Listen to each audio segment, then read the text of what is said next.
Bismillahirrahmanirrahim. Bismillahirrahmanirrahim. Assalamualaikum warahmatullahi wabarakatuh. Kami dari kelompok satu, saya dengan nama Ibnu Radiatul Akbar dengan NIM 052. Saya Chandra Abi Pamungkas, Nanim 61. Saya Raffi Dana Mesa Nafis dengan NIM 065. Saya Siswa Parado Al-Hakim dengan NIM 076. Saya Marsha Bunga Bisma dengan NIM 079. Di sini kami akan menjelaskan tentang hukum dinamika. Siapa? Dinamika adalah cabang ilmu fisika yang mempelajari gerak suatu benda dan penyebabnya. Di dinamika itu ada tiga hukum Newton pertama, kedua, dan ketiga.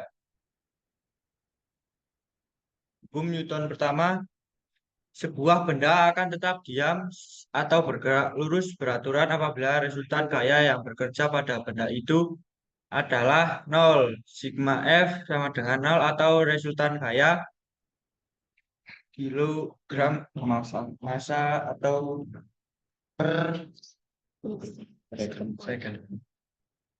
Baiklah, selanjutnya hukum Newton 2. Percepatan terjadi karena perubahan dari kecepatan pada suatu benda yang akan sebanding dengan resultan gaya atau jumlah gaya yang bekerja pada benda tersebut dan akan berbanding terbalik dengan massa benda. Rumusnya adalah F sama dengan M kali A, yang mana F itu adalah gaya, M massa benda, satuannya kilogram, A percepatan, satuannya meter per second kuadrat.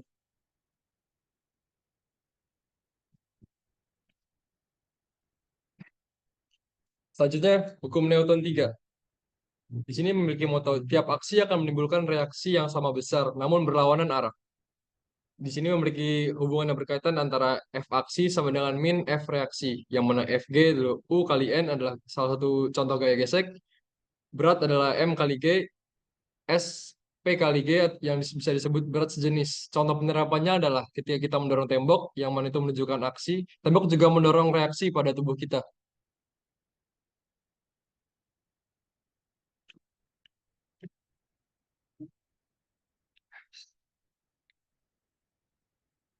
Jadi dapat disimpulkan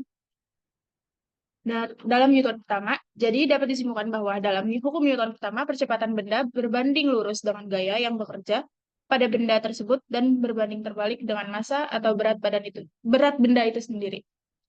Melalui hukum Newton kedua, gaya benda kemudian akan menjadi semakin besar jika memperoleh kekuatan gaya yang searah dengan laju benda tersebut bergerak. Jadi, singkatnya adalah arah percepatan benda akan sama dengan arah gaya total yang bekerja pada benda tersebut. Hukum Newton ketiga dapat diartikan sebagai jika sebuah benda memberikan gaya pada benda lain, maka benda yang mendapat gaya tersebut akan memberikan gaya yang besar sama dengan gaya yang diterima dari benda pertama. Namun, arah yang dihasilkan akan berlawanan.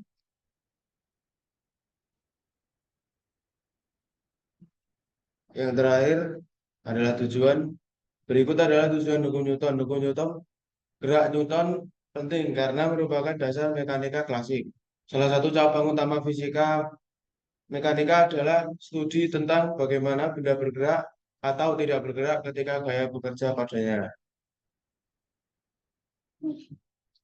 Mungkin dari kelompok satu, kami sudah menjelaskan tentang hukum dinamika. Mungkin itu saja dari kami. Cukup sekian dan terima kasih. Anjay, guys.